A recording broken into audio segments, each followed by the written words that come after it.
পারলে তোরা চীনের দিকে একটা গুলি ছাড়, একটা গুলি ছাড় চীনের দিকে পারলে। জনগণ মারার দরকার নাই, জনগণ, চীনের জনগণ মারার দরকার নাই। যদি ভারতের শক্তি থাকে তুমি চীনের দিকে একটা গুলি ছোড়ো। পাকিস্তানের জনগণ মারার দরকার নাই, পারলে সেদিকে গুলি ছোড়ো। যদি পাকিস্তানের একজন নাগরিককে মারা হয় ওরা প্রতিশোধ হিসেবে 10 জনকে মেরে ফেলে। যদি চীনের দিকে গুলি ছোড়ে তার পরিবর্তে ওরা ভূখণ্ডকে দখল করে নেয়। আর বাংলাদেশ স্বাধীন নাকি? এদেশের মানুষদেরকে তো মারি। আর এখন বিজেপি সদস্যকে মেরেছে। বিজেপি সদস্যরা কোথায়? হ্যাঁ, ওরা কোথায়? ওদের শুধু একটা পোশাক আছে, ওদের শুধু একটা বুট জুতা আছে, ওদের কাছে একটা রাইফেল আছে, ওদের ভিতরে মানুষত্ব নাই, রক্ত নাই, ওদের মধ্যে হিম্মত সাহস নাই, সব ধ্বংস করে ফেলছে। আমরা কি স্বাধীনতা অর্জন করেছি এত রক্তের বিনিময়ে? আমরা কি স্বাধীনতা অর্জন করেছিলাম দিল্লির গোলামি করার জন্য, ওদের পাও চাটার জন্য, ওদের প্রেসক্রিপশন বাস্তবায়ন করার জন্য? লজ্জা লাগে না আমরা স্বাধীন এই কথা বলতে? কয়েকদিন আগে বর্ডারের মধ্যে আমাদের বিজিবি একজন সদস্যকে 22 তারিখ হত্যা করা হয়েছে। এদের সরকার আছে? আমাকে বলুন, আমার সাংবাদিক বন্ধুরা, এদের সরকার আছে? আপনারা দেখেছেন যে মিয়ানমার আমাদের দেশের সীমা বারবার বারবার বারবার অতিক্রম করে তারা হেলিকপ্টার বিমান নিয়ে এসছে। বাংলাদেশ বলার কোনো কিছু নেই। তুমি কি করো? ওই মেট্রো রেল খাও, চাবাই চাবাই খাও, এটা তুমি পদ্মা সেতু ভেঙ্গে ভেঙ্গে খাও, জমনে খাওয়া খাও, তুমি ট্যানেলে চলো। কি আজীব এক দেশ! যদি বুক ফুলে হাঁটতেই না পারি, যদি শক্ত কথা বলতেই না পারি, প্রতিবাদ করতে না পারি, তোর মারা যাওয়া উচিত, তোর বেঁচে থাকা উচিত নয়।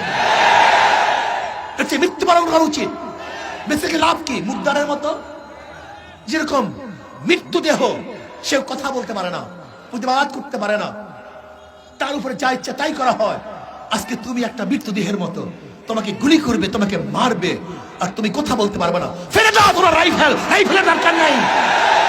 এদেশের জনগণ যেরকম পাকিস্তানের থেকে এই দেশকে উদ্ধার করেছে, রক্ষা করেছে, স্বাধীন করেছে, এদেশের সীমানা পাহারা বাংলাদেশের জনগণ দেবে ইনশাআল্লাহ। তোমার দরকার নাই। ইমাম গাজালি রহমতুল্লাহ আলাইহি বলেন, আল্লাহ পাক রব্বুল আলামিন তার কুদরতে 3 শ্রেণীর জিনিসটি সৃষ্টি করেছেন: জানোয়ার, মানুষ, ফেরেশতা। আল্লাহ পাক জানোয়ারের মধ্যে প্রবৃত্তি দান করছেন, চাহিদা দান করছেন, আকল নেই, জ্ঞান নেই। আল্লাহ পাক ফেরেশতাদেরকে জ্ঞান দান করছেন, কিন্তু তাদের মধ্যে চাহিদা নেই। উভয় সমন্বয় মানুষ। আল্লাহ পাক তাদেরকে চাহিদাও দান করছেন, জ্ঞানও দান করছেন। যেরকম পশুর খাদ্যের চাহিদা আছে, কিন্তু কোনটা খাওয়া উচিত কোনটা খাওয়া উচিত না, এই বিবেক তাদের মধ্যে নেই। ফেরেশতাদের মধ্যে খাওয়ারই চাহিদা নেই, শুধু আছে বিবেক।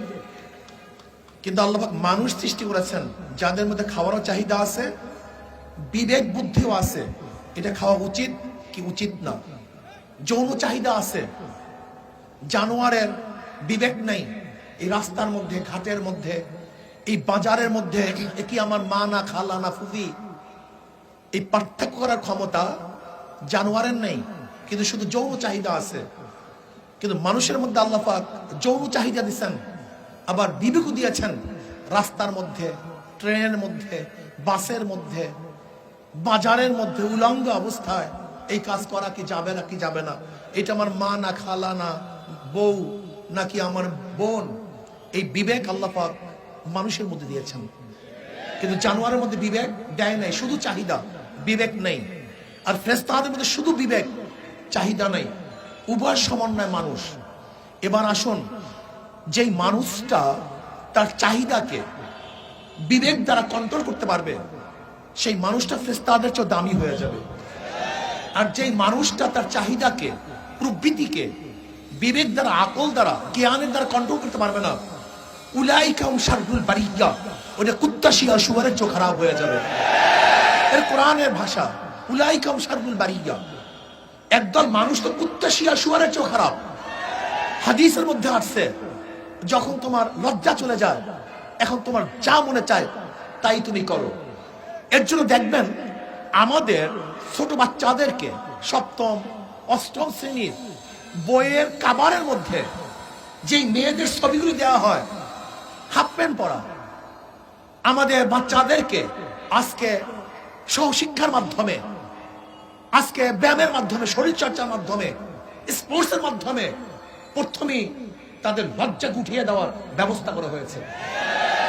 এরপরে আসুন, একটা জাতির মেরুদণ্ড হল শিক্ষা। আপনি দেখুন আজকে ভারতের শিক্ষিতরা গোটা দুনিয়ার মধ্যে পারফরমেন্স কি দেখিয়েছে, তারা কোন অবস্থানে আছে।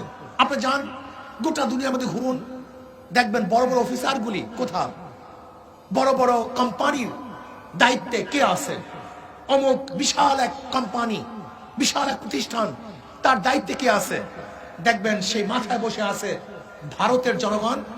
আর দেখবেন সুইপার, মেথর, রিক্সাওয়ালা, ঠেলাওয়ালা, ড্রেন সাফ করা, এই কাজগুলি করতেছে বাংলাদেশের মানুষ। আপনি ঘুরে দেখুন, একদিন এটা হয় নাই, এটা একদিন হয় নাই, এটা পরিকল্পিত ভাবে।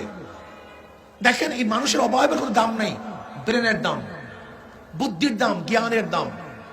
আম্বেদকর ভারতের যে সংবিধান রচনা করছেন, সে দলিত বংশের, নিচু বংশের, কিন্তু ব্রেনকে কাজে লাগিয়েছে, সে বাবা আম্বেদকর হয়ে গেছে।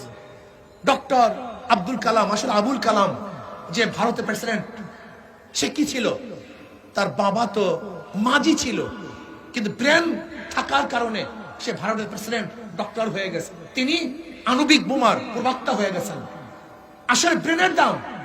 কাজে এই ব্রেনকে যেন বাংলাদেশের মানুষ কাজে লাগাতে না পারে, সেই চক্রান্ত আদির থেকে চলতেছে, এখনো চলছে, ভবিষ্যতেও চলবে। আজকে বাংলাদেশের মানুষগুলির অবস্থা কি দেখেন, দেখেন শীত পড়তে পারে নাই, শীত এখনো পড়তে পারে নাই। এর মধ্যে কোনো কিছু বন্ধের আভাস না আসলেও শিক্ষা প্রতিষ্ঠান বন্ধ করতে হবে। আপনি চিন্তা করছেন, আপনি চিন্তা করছেন, কোভিড, মার্কেট বন্ধ হয় না, বাজার বন্ধ হয় না, কিচ্ছু বন্ধ হয় না, কি বন্ধ করতে হবে, শিক্ষা প্রতিষ্ঠান বন্ধ করতে হবে। আপনি চিন্তা করছেন, আপনি দেখুন আজকে কি করব, অনলাইনের মাধ্যমে সন্তানদেরকে শিক্ষা দেওয়া হচ্ছে।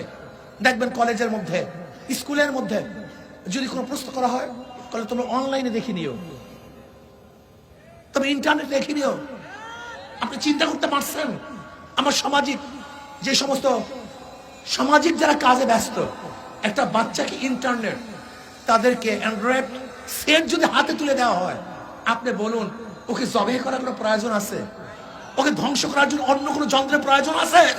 আপনারাই বলুন। সেই ব্যবস্থা করা হচ্ছে, চলছে, চলতেছে। আজকে রাজনীতির নামে কি চলছে?